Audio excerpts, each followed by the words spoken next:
Okay, welcome everyone to the third lecture in Lent term of paper 0. I have split this series of lectures with Jack, who did the first one, and I will use his lecture as an introduction for this one. So if you remember, Jack started off with this quote from Simon Brand-Lewis, saying that mainstream economics has become dominant because it has proved far more useful than all of its heterodox alternatives put together. Its response to data and events may be slow compared to the normal sciences for obvious reasons, but it is progressive. This is because mainstream economics can be remarkably flexible. Jack then split that quote into 3 points. He said that his quote suggests that mainstream economics is more useful than heterodoxy, that economics progresses in response to data and evidence, so it improves, implying that over time mainstream economics theories and methods change or are selected on the basis of merit. And this merit, it can have different criteria such as usefulness or truth. And the third of the point he made was that economics progresses because it is flexible, so that it manages to incorporate from the rest what's best and uses it to improve itself. He criticized that then from the perspective of philosophy of science. He briefly talked about the vagueness of the concepts such as usefulness and truthfulness. He pointed out to the issue of underdeterminism, and at the end he briefly discussed the role of social, institutional, and political context. He then went on to talk about one particular example, if you remember, from Marion Foucault, about how in the post-war era economics theories develop differently depending on the especially institutional context, and he gave the example of the United States, France, and Britain, I think. And today I will then take on this last point of his about the role of political and social context in shaping up economic theories. And the argument that I want to make is that evolution of certain theories into paradigms is in fact largely socially and politically determined. So in other words, what I want to argue is that the ideas which we nowadays perceive as true, as somehow valid knowledge, is not because they have some intrinsic value, some intrinsic truth value, but it is that for other factors, in particularly those of politics and society. And before I go on, I just want to briefly elaborate on what I mean by social and political factors. So these are the answers to the questions such as: how have the societies in the past and present been arranged? What have been the prevailing political regimes? Is it parliamentary democracy as we have nowadays, or is it totalitarianism? Who then specifically held power in this society? Was it the property-owning men, as in 4th century before Christ Athens, or is it the multinational corporations, China, and oil-producing nations today? Then, among political and social factors, then we also count things as the ways through which this power that those people that I mentioned possess have been legitimized. Is it, as in Middle Ages, through religion, through the biblical stories, or is it through reason and science as nowadays? Then also the ways in which powers has been actually enforced. Is it through violence, as in primitive societies? Is it through violence and law as today, or perhaps purely through law as hopefully sometime in the future? And then the last question I want to point out here is what particular interests have those people who have been in power advanced? Is it in order to control the land, the people, purely for their status or for the accumulation of wealth? And I find that the significance of this argument that I want to illustrate today is it's hugely important. I think someone could give a lecture on that. But from my personal experience, I can say that when I kind of accepted that claim, it was one of those aha moments. When I started studying economics at SOAS 5 or 6 years ago, I was kind of puzzled by the fact that so many people recognize that neoclassical economics is flawed, but I couldn't come to terms then why are we still stuck with the neoclassical economics as the dominant school of thought. And when I kind of realized that there are other factors in play, then I thought my understanding of the world kind of became not greater, but it just made much more sense, and I could then move on to other things. Okay, so although I said that I'm going to argue this, I won't try to prove this argument in conventional scientific sense. So I won't try to convince you that this is in fact true and that this must be the case. So as Jack pointed out, in order to prove theories, first of all, I don't have enough data, I don't have time to examine all the data and then to construct a theory which would be proved in general circumstances. As he said, it's very unlikely that theories can ever be fully determined. So you won't walk out of this lecture saying, yes, Nina must be right. Evolution of theories into paradigms must be socially and politically conditioned. There is no other way. So in that sense, I'm not assuming a position of a lecturer which has, I think, become a commonplace today, namely that someone who is kind of higher in the hierarchy of knowledge comes here and tells you something, and then you go home and learn and memorize that, and then you demonstrate that you master that knowledge in the exam. But all I want to achieve is that you'll come out of the lecture hall and maybe think that, okay, let me think about this a bit more. So, as I said, I'm not going to prove the argument, but I'm going to illustrate it with one, I think, very important historical example. And in that way I want to problematize or challenge, to shatter, I think, the understanding of this so firmly entrenched claim that neoclassical economics owes something to its internal theoretical superiority. Okay, now what is this important historical example? Well, it has to do with the early post-war era, so the 40s and the 50s, and neoliberalism, and one society or think tank which you've probably all heard of, which is the Mont Pelerin Society, or the MPS for short. And the claim I want to make in context of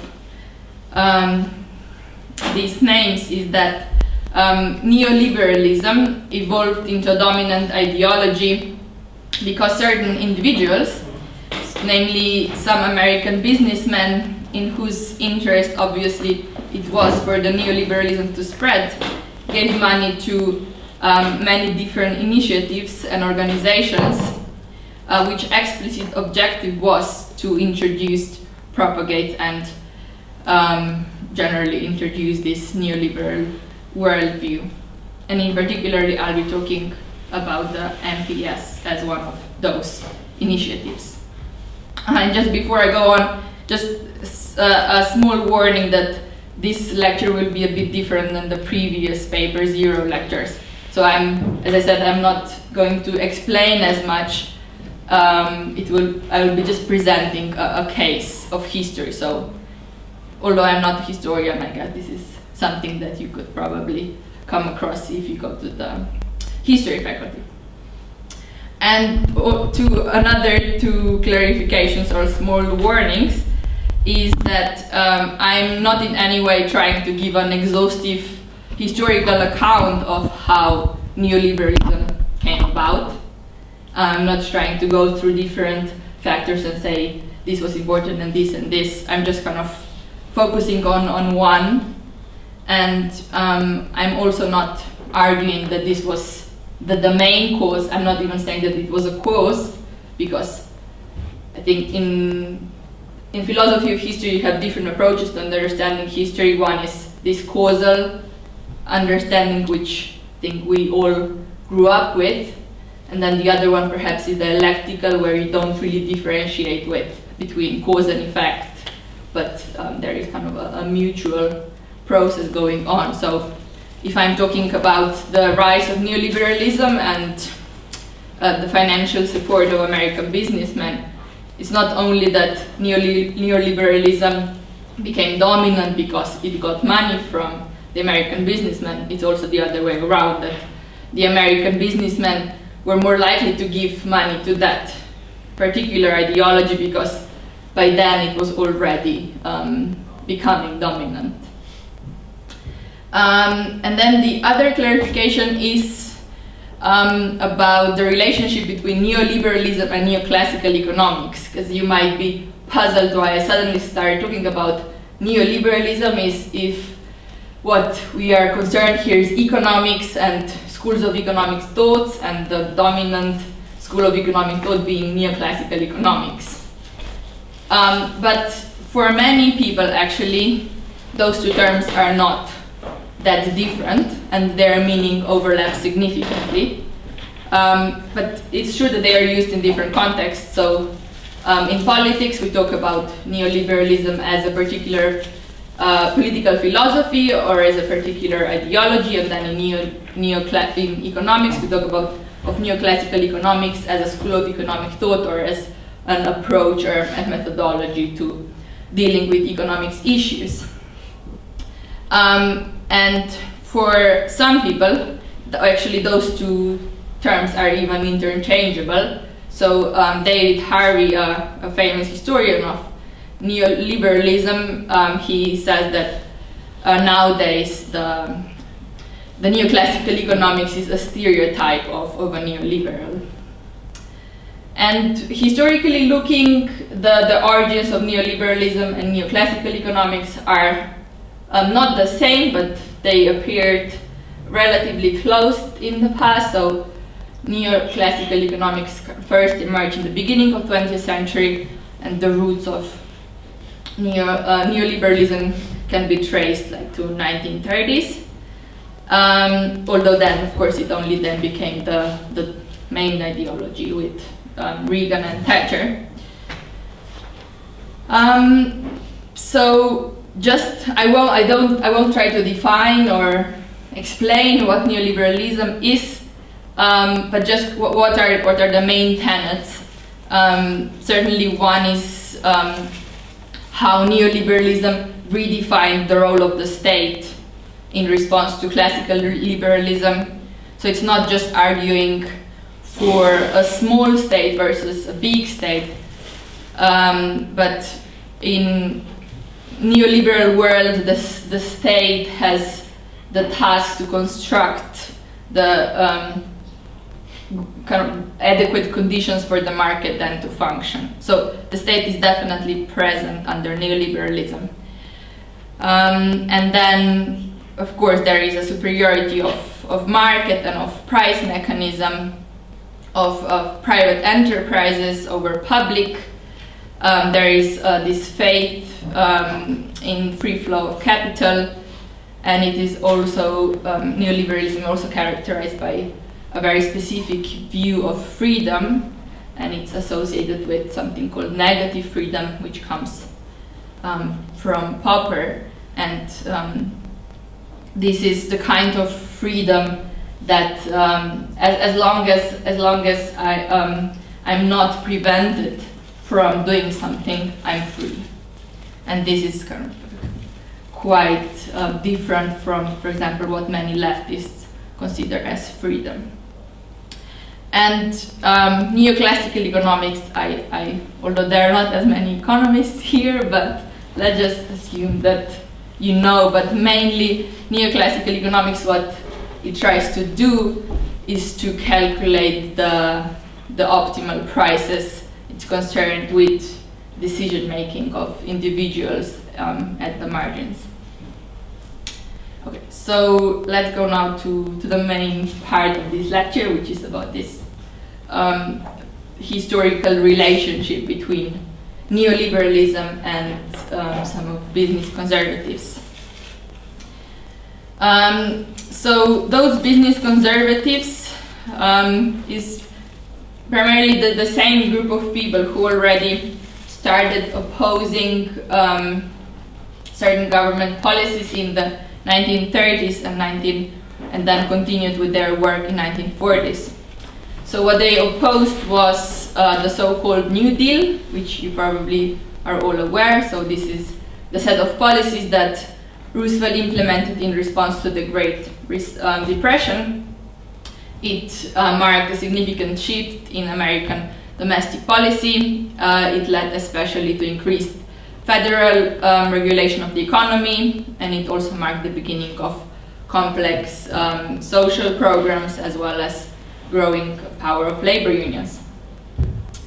And those businessmen, which included people from the ranges of executives as well as businessmen from small companies and management of larger corporations, they tried to fight the power of the New Deal in different ways. As for example, by trying to change the labor laws to make it less sympathetic to the unions, by disseminating strategies companies could use to fight unionization of their employees, and then ultimately, something that is still common today, by supporting candidates financially who could then take their message into the electoral politics. And groups of those businessmen then founded and worked with different types of organizations. To mention two, one is the National Associations of Manufacturers, and they focus on mobilizing businessmen themselves and disseminating directly different anti-union strategies. And then other groups like the French Words Christian Anti-Communist Crusade. They were more populist organization. They targeted ordinary citizens in order to educate them about the threat of the left. And then there was, these two organizations are types that were quite pragmatically oriented, and they targeted directly either businessmen or the ordinary citizens.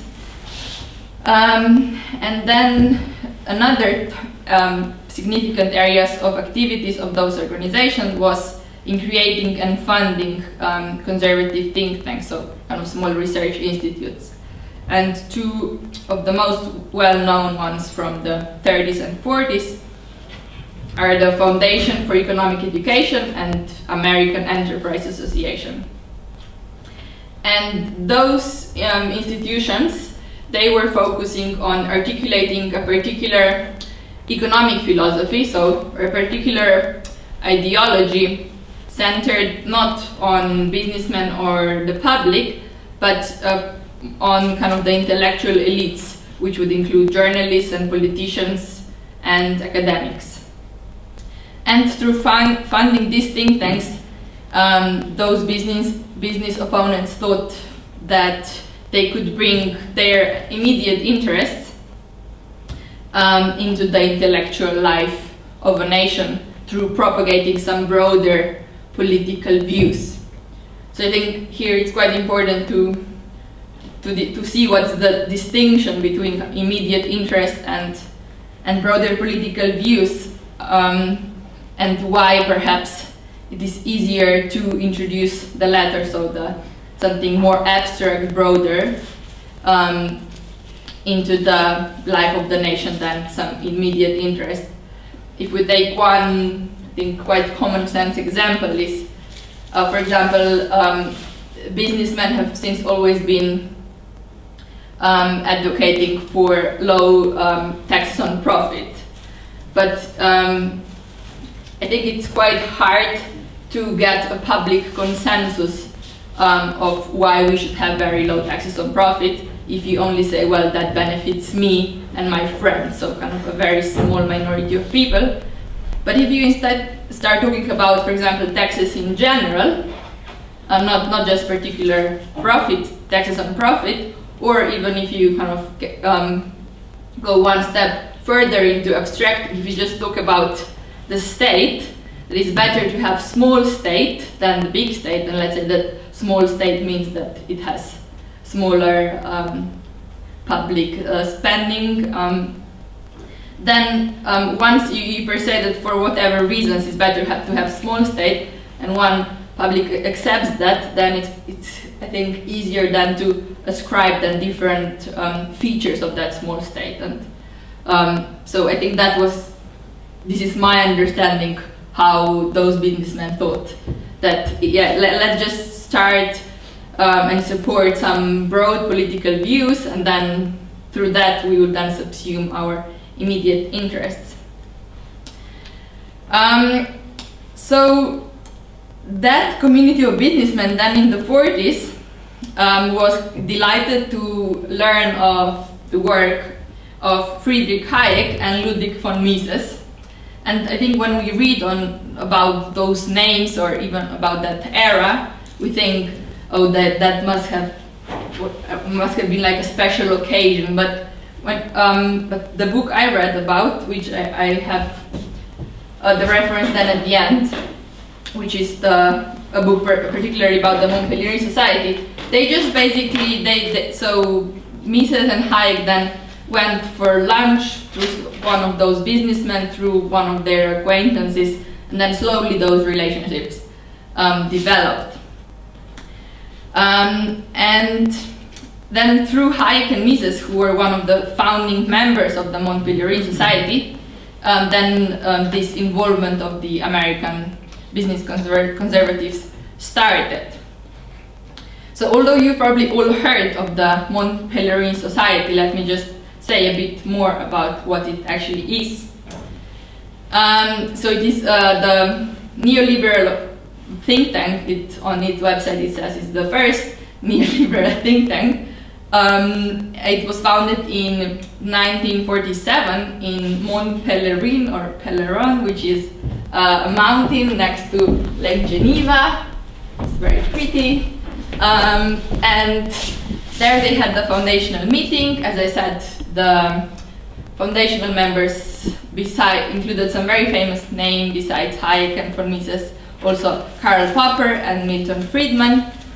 Then there was also L.E.F. Heckscher, which you could know from the famous trade model called the Heckscher-Ohlin model.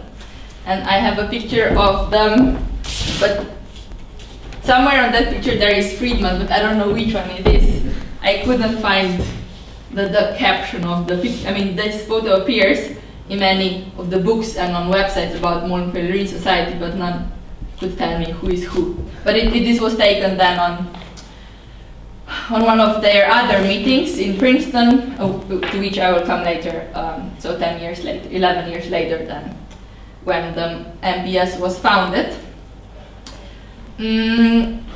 So the MPS was designed, as they say in their constitution, to advance and integrate various types of specialized knowledge within and across different academic disciplines, so from economics, history, sociology, philosophy, and also to integrate that into some applied policy knowledge. And if we have a look at the program of the conferences, you can see that, I mean, in a way, the themes of the seminars, so I think first they had annual conferences and now they're biannual. So, for example, there was one in Cambridge in '84. Can you see? No. Oops. Okay. Well, I can just read it out. So there was one in Cambridge in '84, How Fares the World, and then you had sessions on Road to Serfdom, and 1984, A False Alarm, the Keynesian Heritage, Can Democracy Be Tamed? It's a lot, I think, yes, socialism, democracy, threat of the left, and supply-side economics. Yeah, okay, but let's go back now. What has happened? Strange.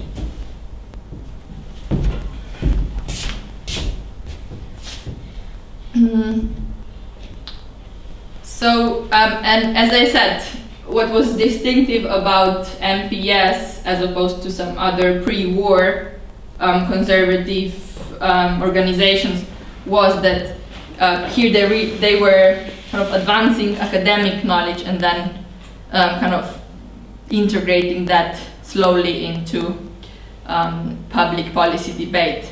So the MPS members, they spent a lot of time just debating and sharing their experience with journalists, corporate leaders, and politicians.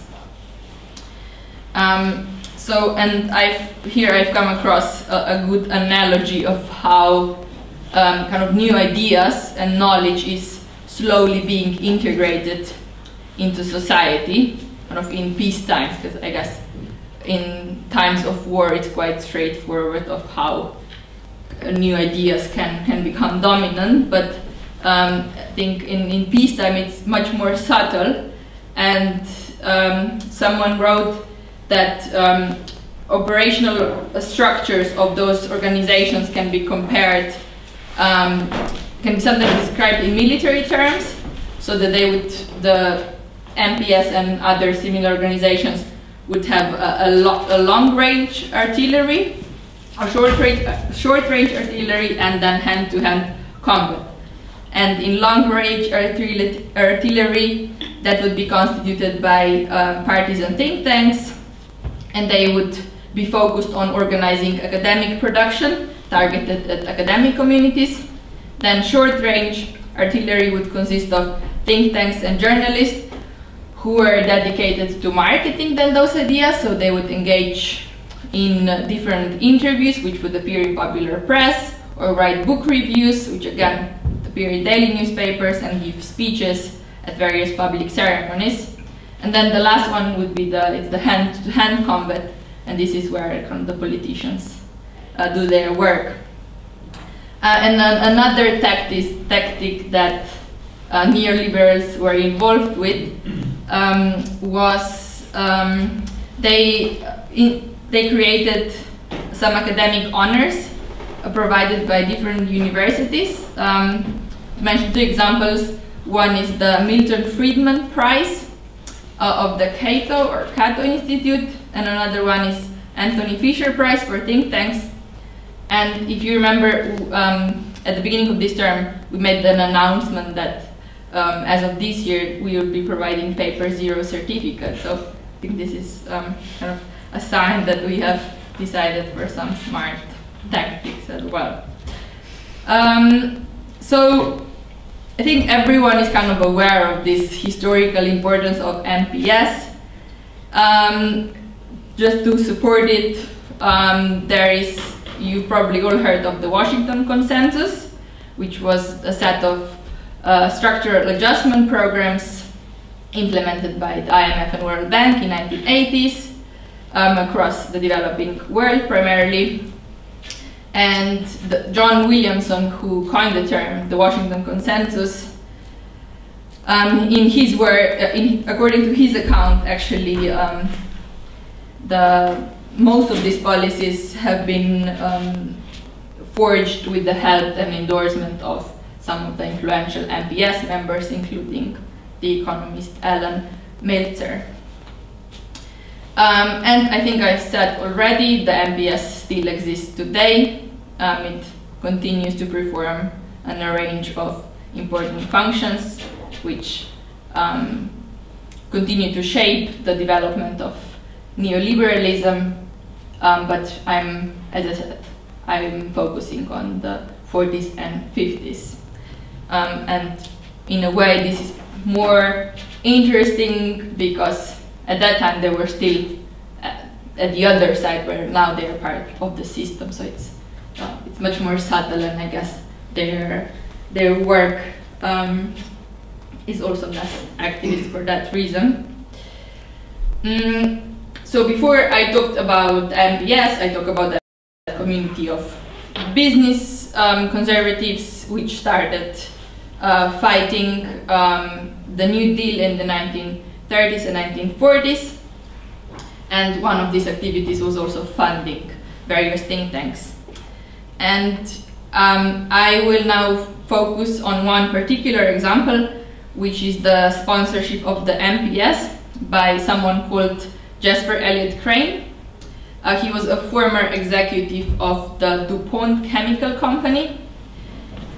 And this kind of comes to the main point I want to get across in that lecture, which is that the financial support which was provided by those businessmen was critical for the growth and development of Mont Pelerin Society, and which was then subsequently deserving for the spread of neoliberalism.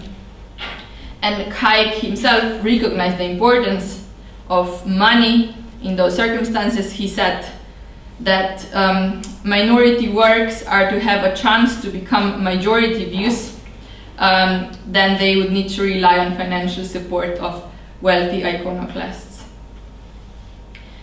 The DuPont company, of which Jasper Crane was a former president, this company already played a central role in the 30s in its opposition to the New Deal.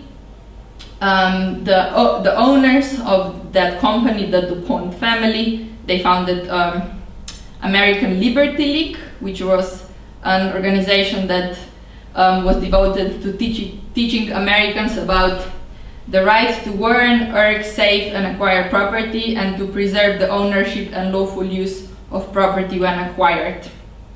And they were also instrumental in mobilizing popular support against some other initiatives that Roosevelt was undertaking once he was elected for the second time.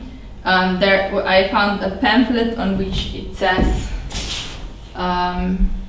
this is how they describe the New Deal to the public. So New Deal is an attempt in America to set up a totalitarian government, one which recognizes no sphere of individual or business life as immune from governmental authority, and which submerges the welfare of the individual to that of the government. So that was kind of the view of American Liberty League. And so now we are still in the 30s, and that league failed to attract substantial public or intellectual support, and it disappeared quietly in 1936. But Jasper Crane was actually not a major participant in affairs of American Liberty League. He only became really engaged with various political activities in 1946. And this was, yes, the year when the Cold War appeared. Cold War started, and another kind of enemy became very prominent. So it was not only kind of the New Deal that they had to fight, so the American government itself, but you had the rise of Soviet communism. So the communism was even more implicated in all of those different debates they had. So then in late 40s, Crane started serving as trustee for various of the conservative organizations that I mentioned at the beginning, such as the National Association of Manufacturers and Foundation for Economic Education. But then as Crane became deeply involved in political activism, he sought a firmer theoretical and and philosophical grounding for the work that those organizations were doing. And he said that he was looking for a new testament of capitalism, or the Bible of free enterprise. Well, and eventually he found that in the MPS, or the neoliberalism. So Crane came in contact with Hayek, who was also the Society's first president, in 1947. And one of the foundations which sponsored the foundational meeting in Switzerland, the Volcker Fund, they requested that in return for their financial assistance, they would like to invite some of their own members or some of their own people to the MPS conference. And that included Crane, but Hayek refused the request. He said that, I have that on the slide, so he wrote then personally to Crane and said that I think you will agree that experience has shown that any effort in the sphere of ideas, if it is to be effective, must avoid even the appearance of being dependent on any material interest, and that for that reason we have been careful not to include in the list of persons originally invited anyone, however sympathetic with our aims, who might be thought by the public to represent specific interests. So this awareness that you should not tell the people where you're getting the money from was very present here. So instead of including Crane as a member of the MPS, Hayek thought he would be much more useful if he became a donor. So then slowly in 1947 and 1948, Hayek sent many letters to Crane complaining about the financial difficulties that the MPS has. They said that they had huge efforts in raising money to fund travel to conferences and so on. So some of their early meetings failed because they were not able to gather enough money. And then in 1948, Hayek actually explicitly wrote to Crane, and he asked him for if he can sponsor a big conference in America, which he thought was going to be very important. And he was complaining that how much easier it is for the lefties, the communist groups, to find funds. So they got almost unlimited means seem to be available to the communists, but they don't have any, and that could have kind of major repercussions then for their own interests as well. So in 1952, Hayek asked Crane for £5,000, which would be a major contribution to the estimated cost of the American conference. And Crane responded that while he's sympathetic, he's not willing to give money. And then that meeting in 1952 had to be cancelled as well. Then there was kind of a turning point in life of Crane. He suddenly, I mean, it was probably not his only realization, but one that is mentioned a lot, is that he suddenly realized that the tactics that the MPS have are perhaps more effective than the direct targeting of the organization that I mentioned previously. So then in 1956, he suddenly put himself forward to Hayek as a major fundraiser and donor for MPS. And he was raising money for almost 2 years, sending letters to dozens of prominent businessmen and politicians and foundations. And he urged the donors to contribute to cover the expense of this conference, because it's hugely important. At the end, he managed to get the aimed £40,000, and that included contributions by 33 wealthy individuals. These contributors included the DuPont family and their executives, then many conservative foundations such as the Realm Foundation, then a New York financier, and the United Fruit Company, the US Steel, as well as the Ford Motor Fund and 3 other big foundations run by textile manufacturers, and there were then some smaller contributions by some wealthy individuals. So the American meeting then finally happened in 1958 in September in Princeton. It was the largest ever conference that the MPS has had in history, with a very extensive program. The keynote speakers were von Mises, who talked on liberty and property, then a conservative journalist, Felix Morley, who spoke on the meaning of freedom, and then they had panels on inflation with Milton Friedman, and on welfare state, so kind of on typical topics. The American meeting arguably marked the beginning of this broader relationship between businessmen and theorists of the MPS.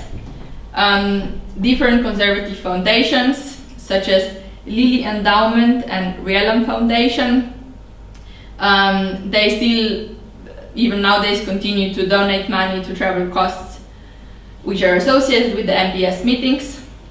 And in the past, those meetings have taken place across the world. I said they were here as well in Cambridge, but then also in Japan and in Venezuela. And then there were other forms through which businessmen were involved in the MPS. For example, in 1964, Hayek and Friedman, they circulated a prospectus for a book series on principles of freedom, where various right-wing intellectuals would write kind of short volumes to educate, actually for the audience of undergraduates. And that series was sponsored by Shell Oil, US Steel, and again DuPont Chemical Company.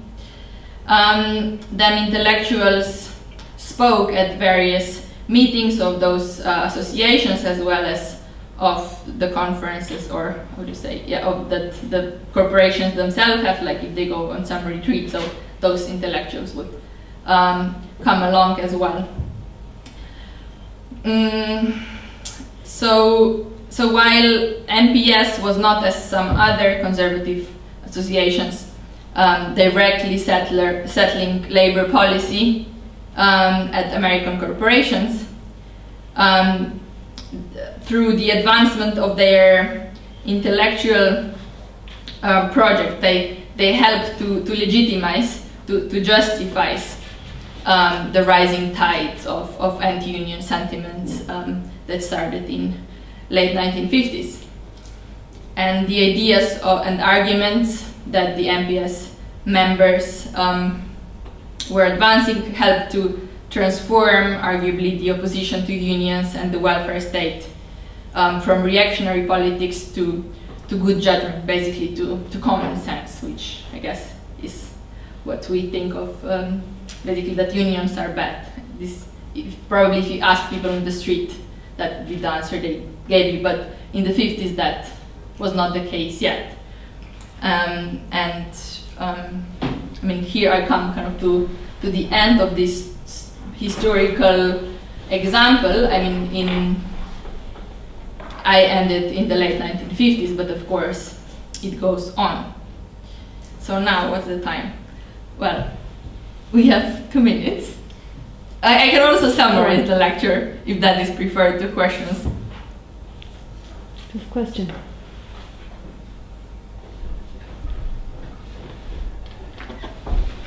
Brief summary. A brief summary, okay. So what did I talk about today? I said that it was in the interest of American businessmen to curtail the expansion of welfare state, which started, let's say, with the New Deal in 1930s. And why was that in the interest? Well, it's obvious, because they wanted to accumulate more money, more wealth.